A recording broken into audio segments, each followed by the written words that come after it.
Senate Intelligence Committee investigate news outlets and I guess this quest to go after fake news.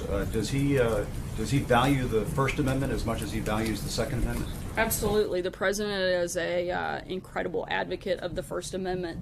But with the First Amendment, you have, hold on, I allowed you to finish. With the First Amendment, with those freedoms also come responsibilities. And you have a responsibility to tell the truth, to be accurate. I think right now when we've seen recent information that says that only 5% of media coverage has been positive about this president and this administration, while at the same time you have the stock market and economic confidence at an all-time high. ISIS is on the run. Unemployment's at the lowest it's been in 17 years. We've cut regulations at a historic pace. We're fixing the VA for our vets. You've only found 5% of your time to focus on some of those big issues, and frankly those are the issues most Americans care about. Not a lot of the things that you cover, not a lot of the petty palace intrigue that you spend your time on. I think that we need to move towards a certainly more fair, more accurate, and frankly a more responsible news media for the American people.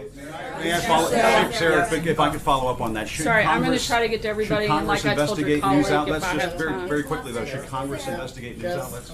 No. Hold on, I'm going to try to get to everybody today. Thank you. Sarah, was the president upset that his Secretary of State didn't deny calling him a moron in his public remarks yesterday?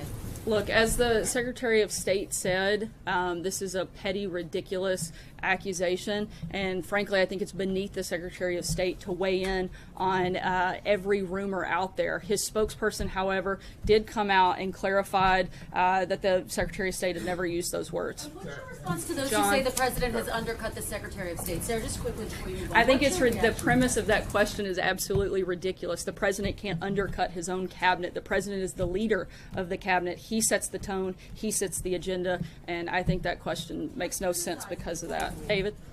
Just one for you. We now know that Secretary Price was essentially let go for his private jet travel, and we know that I think in close proximity to his firing, Secretary Perry took a private jet.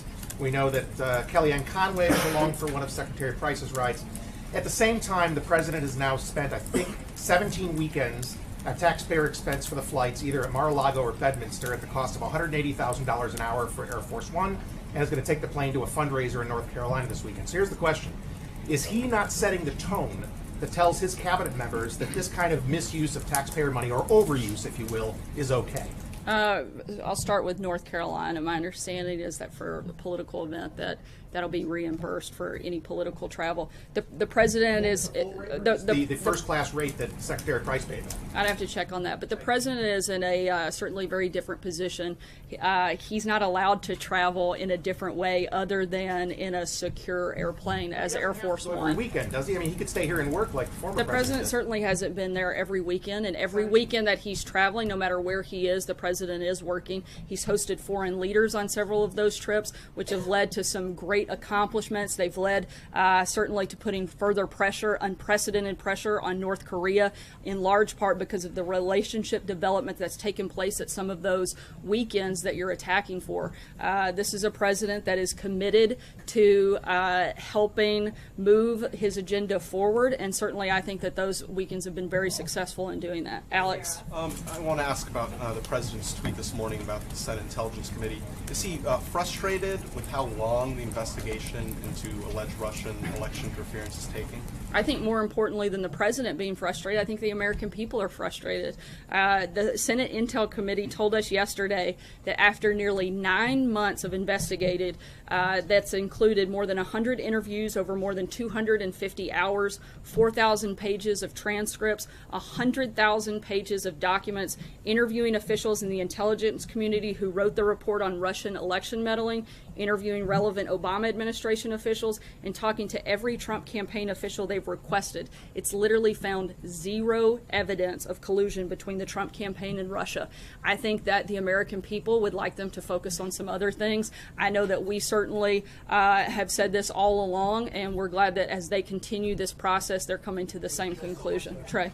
Sarah, does President Trump believe the Senate Intelligence Committee should investigate American media organizations? I don't know that that's the case, but I do think that we should call on all media to a higher standard, and certainly I think I weighed in very clearly what our position is when Jim asked a question earlier. Intelligence Committee looking into the fake news networks in our country. Look, I think that you have a lot of responsibility, and a lot of times false narratives create a bad environment, certainly aren't helpful to the American people, and you have a responsibility to provide and report fair and accurate details, and when we don't, that's, I think, troubling for all of us. Sarah, you've said several times that the White House wants to be part of the conversation on bump stocks. The president said himself this week, we'll be talking about gun laws as time goes by. But you also suggested, I think, and just to clear it up, that the time to talk about that is after the investigation has gotten to another stage or wrapped up. I mean, if not now, when is it appropriate to start having this conversation about policy? I haven't said that the investigation has to be fully complete before conversations can take place, but I think we have to be careful that before we go out and try to talk about things that prevented something, we need to know what caused it in the first place, and we're not there yet. We're still in that process. We certainly want to, again, look at every way that we could prevent anything even remotely close to this from ever happening again, and we want to be part of that process, and we hope to. April. Sarah, over the last couple of days, the president has used the word fear, hate, and cruelty. And since you're saying you're having conversations on different things as it relates to Las Vegas, what is the conversation when it comes to the issue of terror? You've not talked about it yet. You've not classified it as such. And talking to people from both sides of the aisle, they're saying there's no one settled or universal definition for terrorism, but we've seen Timothy McVeigh with Oklahoma City. We've seen Ruff with Mother Emanuel in Charleston.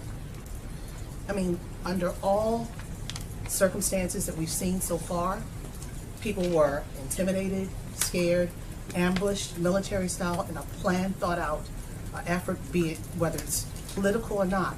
They were terrorized. Is this administration willing to start, since they're having conversations about other things, was this terror, domestic terror? I think that's something for the law enforcement communities to define and identify. I think the bigger thing that this administration certainly has been focused on is the prevention and looking at how we can stop things like this from ever happening again. I don't care how you label it. It's something that should never take place in this country, and this president is committed to looking for ways to prevent it. Hallie? What about that shirt? Sorry, I've limited everybody to one question today. Had a shirt saying nasty. What does this White House believe? The president went there. It was very controversial, his appearance Actually, there. it wasn't controversial. Well, some people it was about actually the- widely praised even by a Democrat governor. I think that it is sad that the mayor of San Juan chose to make that a political statement instead of a time of focusing on the relief efforts. The president invited her to be part of that conversation. He specifically asked in the meeting where many were present, including a couple dozen other mayors who were very happy with the recovery efforts, the governor, the congresswoman. He opened the floor up for discussion, and she actually made zero comments. To me, that would have been the time and the place that she should have weighed in and asked for what she needed and laid out what she was asking for San Juan. She didn't. Instead, she chose to wait until the president left and then criticize him on TV, which I think is the wrong thing for her to do for her constituents. And I hope next time she's given the opportunity to help her constituents, she'll take it. Hallie?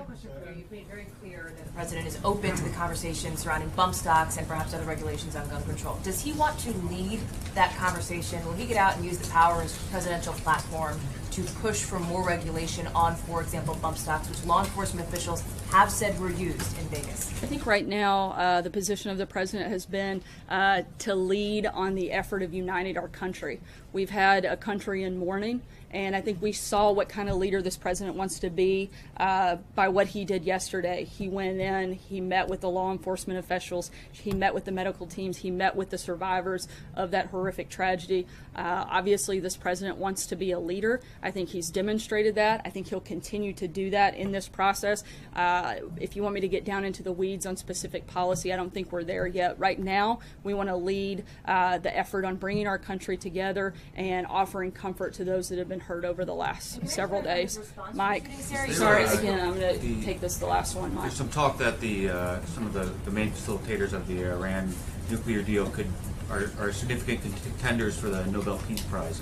Is the White House aware of that, and do you have a thought on these folks being talked about as potential winners? I'm not sure about the Nobel Peace Prize process, and certainly not as it pertains to that, but I think we've been very clear what our position